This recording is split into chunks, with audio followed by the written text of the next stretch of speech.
Kasih karunia dan damai sejahtera Allah Bapa kita dan anaknya Tuhan Yesus Kristus menyertai saudara. Amin. Shalom saudaraku yang terkasih, di dalam nama Tuhan Yesus Kristus senang bisa menyapa saudara di tempat saudara berada hari ini. Dalam dimensi yang berbeda tetapi dalam dunia yang sama.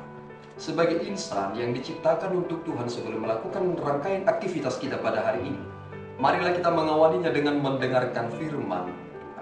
Shalom, firman Tuhan untuk kita minggu ini tanggal 29 Juni tahun 2024 diambil dari Lukas 17 ayat 5. Lalu kata rasul-rasul itu kepada Tuhan, tambahkanlah iman kami. Amin. Saudaraku yang terkasih, apa dasarnya mengapa murid ini berkata tambahkanlah iman kami? Ternyata ketika kita melihat kepada ayat yang keempat, kita menyadari bahwasanya ada satu hal yang besar dan ini menjadi perkara yang sulit. Ketika dikatakan oleh Yesus Kristus, bahkan jikalau ia berbuat dosa terhadap engkau 7 kali sehari dan 7 kali ia kembali kepadamu dan berkata, aku menyesal, engkau harus mengampuni dia. Apakah saudara menangkap apa yang sedang dikatakan dalam nats ini? Bahwasanya kita menganggap bahwa hal mengampuni adalah perkara yang sulit. Tetapi saya perlu berkata kepada saudara, berhenti dulu. Bahwasanya iman harus menghasilkan, bukan? Bahkan Yesus sendiri berkata bahwa jika engkau memiliki iman sebesar biji sesawi, engkau berkata kepada pohon ara ini, terbentunglah engkau dan tertanamlah di dalam laut, dan ia akan taat kepadamu. Hal itu akan terjadi. Tetapi persoalannya, apakah saudara telah berhasil menyisihkan gunung yang ada di dalam diri saudara? Dan kemudian kita memikirkan bagian penting dalam doa Bapa kami. Di dalam doa Bapa kami dikatakan bahwa, dan ampunilah kami akan kesalahan kami seperti kami mengampuni orang yang bersalah kepada kami.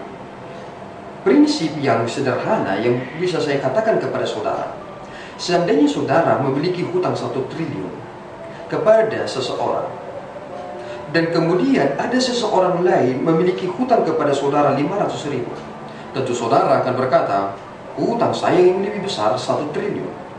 Hutang dia 500.000 tidak seberapa dari yang 1 triliun ini. Kemudian saudara pergi ke suatu tempat, dan kemudian saudara bertemu kepada si pemilik uang itu, dan kemudian ia langsung memanggil saudara, dan tiba-tiba berbelas kasihan kepada saudara dan berkata, aku telah mengampunimu, hutangmu telah lunas. Saudara pasti bahagia, bukan? Tetapi cerita berlanjut. Saudara bertemu dengan seseorang yang miskin yang memiliki hutang 500.000, dan kemudian saudara bertemu dengan dia, dan kemudian saudara menamparnya, memukulnya sampai babak belur.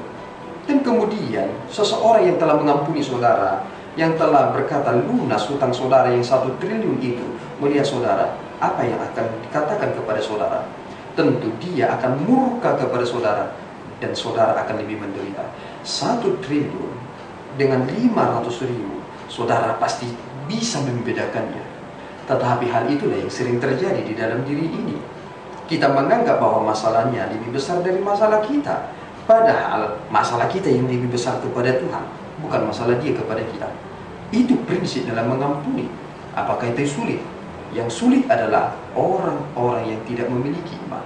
Ternyata ketika kita semakin belajar tentang hal iman, maka kita akan semakin belajar tentang konsep pengampunan dan melakukannya.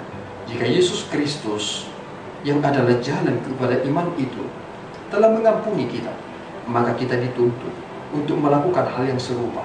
Itu mengapa Yesus Kristus sampai mengatakan nominal angka itu, karena ia telah terlebih dahulu mengampuni kita. Oleh karena itu saudaraku, mari menghasilkan buah dari iman ini, buah dari pertobatan ini, sehingga Tuhan semakin dipermuliakan. Untuk apa aku bisa memindahkan gunung jika itu tidak berdampak apa-apa, jika itu merugikan orang lain? Lebih baik aku tidak memindahkannya, tetapi aku memberi dampak kepada orang banyak. Tuhan Yesus memberkati kita berdoa. Ya Tuhan, kami bersyukur atas berkat-Mu. Terima kasih Bapa atas firman-Mu. Kiranya Kau semakin dipermuliakan lewat apa yang telah kami dengarkan hari ini. Tambahkanlah Tuhan iman kami, supaya kami dapat melakukan setiap perintah-perintah-Mu. Dan jangan izinkan kami jatuh karena kelemahan kami. Tuhanlah yang menuntun kami, menyertai kami dalam perjalanan hidup kami. Di dalam Yesus kami telah berdoa dan mengucap syukur. Anugerah Tuhan kita Yesus Kristus, kasih setia Allah Bapa, dan persekutuan Roh Kudus menyertai saudara. Amin. Tuhan Yesus memberkati.